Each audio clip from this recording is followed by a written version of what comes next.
It's Hulkamania, brother.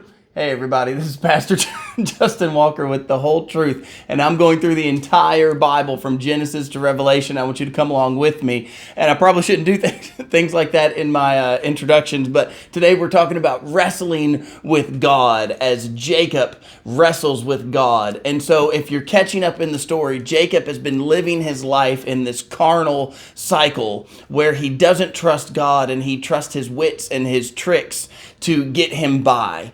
And he ended up kind of meeting his match in this guy named Laban. And for 20 years, this guy named Laban ripped him off and tricked him. And Jacob tried to trick him back. And you could go back and watch those videos. There's just one lie after another lie, one deceit after another deceit. And then finally, Jacob is leaving Laban. He walks away from those things of the world. And now he has to face what he's done in the past. He's got to face his brother. He's bought his brother's birthright for some stew. He stole his brother's blessing by putting hair on the back of his hand, like goat's hair or skin on the back of his hands, and dressing up in his brother's clothes when his dad Isaac was blind. And he's on his way back to the promised land. Jacob is going back to the promised land. He's going to run into his brother.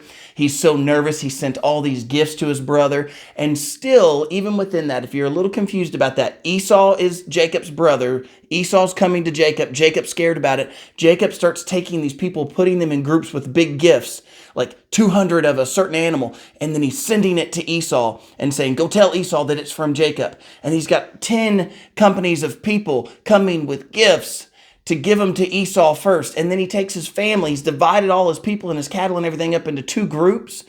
And he takes his own family and his 4 wives and his sons, and he's about to send them away. Look at this. It starts in Genesis chapter 32 and verse 22. I think I said that right earlier. And he arose that night and took his wives, his 2 female servants, his 11 sons, and he crossed the ford of Jabbok.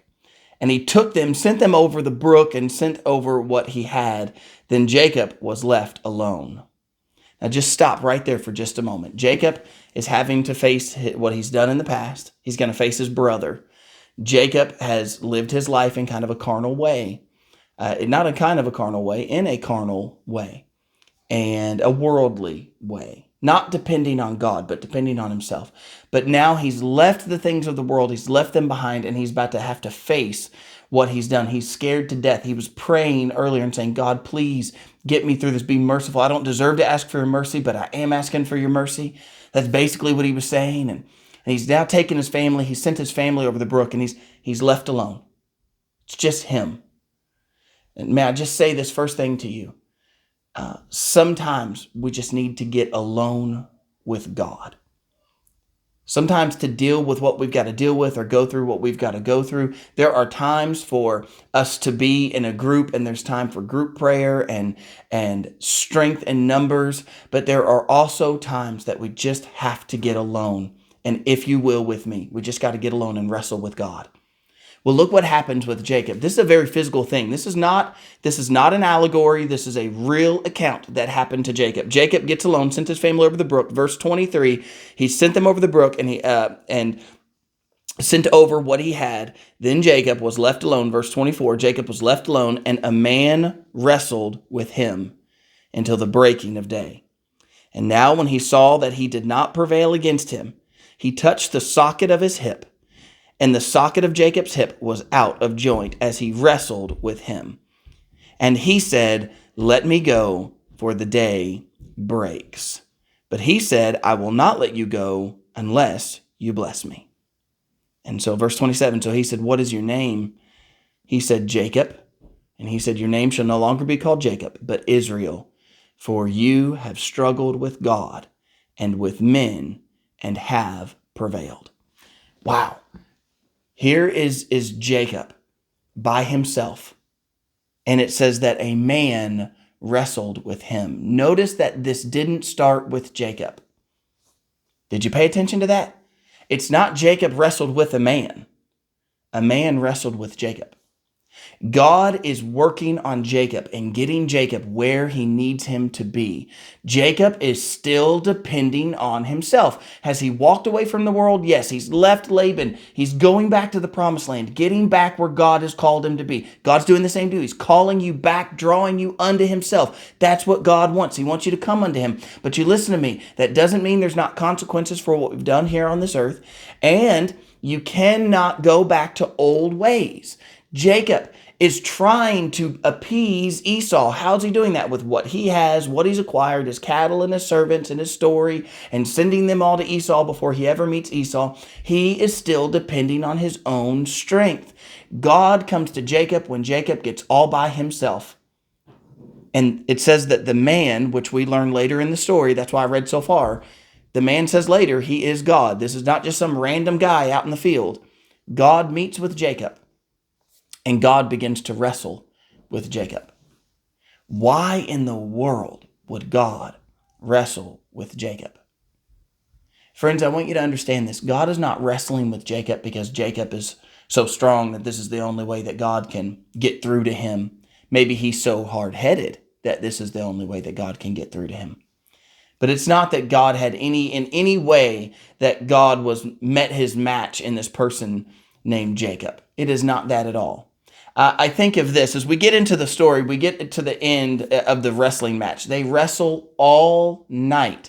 You got to think about that. If you've ever seen somebody wrestle a 2-minute round, 3-minute round, 5-minute round, even you get to a 10-minute round, you watch somebody in Brazilian Jiu-Jitsu or some sort of wrestling, those men are tuckered out 5 minutes, 8 minutes, 10 minutes later. Jacob wrestled all night. In other words, this man is pig-headed. He is not given up easily. And we get to the point that finally God says to Jacob, this is in it's verse 25 now, when he saw he did not prevail against him, he touched the socket of his hip, and the socket of Jacob's hip was out of joint, and he wrestled with him. Jacob still didn't give up. God touches Jacob's hip, throws his hip out of joint, out of socket.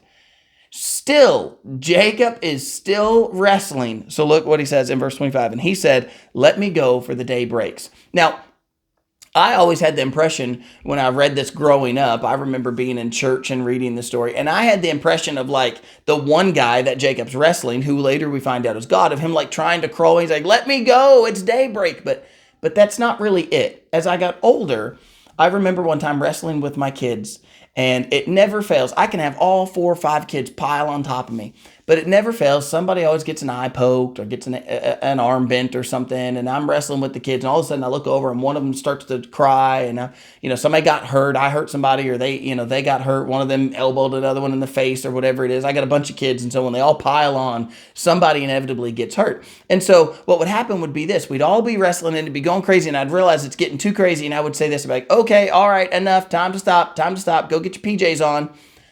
It wasn't, stop, and I'm trying to crawl away and get away from them. No, it was that I was saying, "Okay, enough. All right, I've wrestled with you all enough. I'm your dad and you're my kids, and I've wrestled and we've had fun and we've played together, and now that's over. It's done. Go get your PJs on because I said so." That's what happened here with God. God came and God wrestled with Jacob, and when it was time to be done, God says to Jacob, "Okay, let me go. It's about to be daybreak. You're about to go meet Esau. You're about to go have to deal with this. Now let me go." What was God wrestling with Jacob for? He throws his hip out of socket. He wrestled with him all night. And finally he says, "Let me go because the day is going to break." Now, there's one more thing I want you to know, and that is that later on in the prophets, in the minor prophets, and if you're watching this video and you want the reference, you leave me a message down below and I'll give you the reference. But I'm just testing to see if anybody's watching. So if you want the reference, you let me know and I'll give it to you. But later in the minor prophets, we actually read that this is not Jacob clinging onto him, choking him out. That's not what's happening. Jacob is crying at this point. And he says, "I can't let you go until you bless me." At some point in this match, Jacob realizes he is wrestling with God. Now, again, here's the practical again. God is wrestling Jacob to get Jacob to do what? To finally submit. God wants Jacob not to depend on his own strength, not to depend on his own will, his own wit, his own hard-headedness. No, he wants Jacob to depend on him. Sometimes God has to wrestle us to the point of breaking so that we will finally depend on him. At this point, now Jacob is going to meet Esau. There is the thought in Jacob's mind, Esau is going to fight with me. He is going to try to kill me. Now Jacob is worn out from fighting with God, wrestling with God all night, and now his hip is out of socket. And so he's crying to God and says, please, no, I can't let you go until you bless me. And so God says to Jacob, what's your name? By asking him what his name is, remember that Jacob, that's the supplanter. That means he's trying to usurp authority. He's trying to take over. He's trying to do it. He says, what's your name? Jacob had to admit who he was. He was Jacob. He's the guy who's been tricking people all this time. He's the guy who tricked his dad, Isaac, to get the blessing and get the birthright. He's the one who tricked his brother. He's the one who put the sticks down in the water with Laban. He's Jacob. He's the supplanter. And God says, you know what? Your name is no longer going to be Jacob.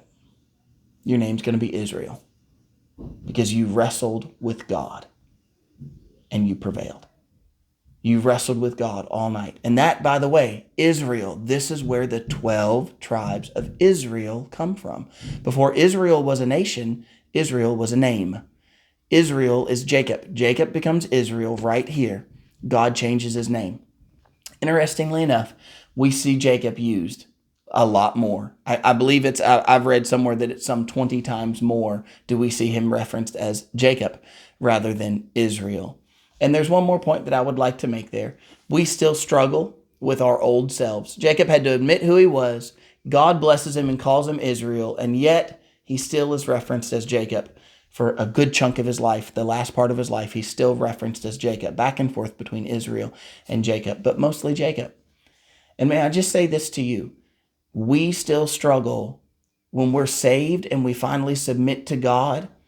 I wish I could tell you it was like this one and done and we never struggle again, but that's just not the truth for most of us. We wrestle and we finally submit and say, God, I'll give it all to you. And how many times do we reach down and we pick it back up? And we take it back, we take hold of it again. I don't know what your situation is, but I'll bet you can relate to that because we all go through that, don't we? Where we give it to God, but then we pick it back up. Well, will you listen to me? God doesn't retract what he says. He never changes Jacob's name back to Jacob. God called him Israel, and God named the nation. It's not the 12 tribes of Jacob. We don't reference them as that. For the rest of God's word, God will reference Israel. Israel. He'll never say Jacob as in this guy's name, Jacob. Now, I'm not saying that we don't see Jacob called Jacob in the book of Genesis. We will. As we end out the story of Jacob, Israel, we'll see him called that. But I'm saying that through the rest of God's word, Exodus forward, they're the nation of Israel because they're the 12 tribes of Israel. God doesn't take away the blessing, but sometimes we pick back up that old way of life. And that old man rears up his head and we submit to that old way of life rather than submitting to God like we should. Let's finish up the story today. This is Jacob, and he's just wrestled with God all night, and he changed his name. God changed his name, and he said, your name is no longer going to be Jacob, but it'll be Israel. And in verse 29, Jacob asked, saying, tell me your name, I pray. And he said, why is it that you ask about my name? And he blessed him there. So Jacob called the name of the place Peniel, for I have seen God face to face, and my life is preserved. Just as he crossed over Penuel, the sun rose on him, and he limped on his hip. Therefore, to this day, the children of Israel do not eat the muscle that shrank, which is on the hip socket, because he touched the socket of Jacob's hip in the muscle that shrank. So Jacob is wrestled with God. God changes his name, and Jacob says, what's your name? And God says, why do you ask my name? By the way, this is a pre-incarnation of Jesus. We've seen this before. This is Jesus coming to earth before he was born of a virgin, before he is fully God, fully man. He shows up on the earth several times throughout the Old Testament. We have these incidents where we see that Jesus was on this earth, and he wrestled with Jacob. He didn't give his name. He said, why do you ask my name? It wasn't time to give his name yet, so he doesn't give his name. Jacob, think about this. Jacob wrestled with the very one that would come through Jacob's line Abraham, Isaac, Jacob. They have the 12 tribes of Israel, and Israel brings forth Jesus. And Jesus wrestled with Jacob all those years earlier. He says, why do you ask my name? You don't. I'm not going to give you my name. At least he doesn't tell us that he gives us his name. And in verse 30, Jacob called the name of the place Peniel, for I have seen God face to face, and my life was preserved. Did you notice what Jacob basically said? My life didn't end after I wrestled with God. He's basically blessing God. He's praising God and saying, I wrestled with God and God didn't take my life. And how many of us have that same testimony? That we have fought and fought and fought with God and not submitted to him. And it is only by the grace of God that we are still breathing. Do you see what Jacob did? He wrestled with God. But what did God want from Jacob? God was never going to lose. He just wanted Jacob to submit. The same is true for you. You'll never win wrestling with God. But if you submit to him, then he will lift you up and mount you up on wings like eagles. All right, everybody, I hope you enjoyed today's video, and I'll see you tomorrow with more of Genesis chapter 30. Well, I'll actually see you in Genesis chapter 33. See you then.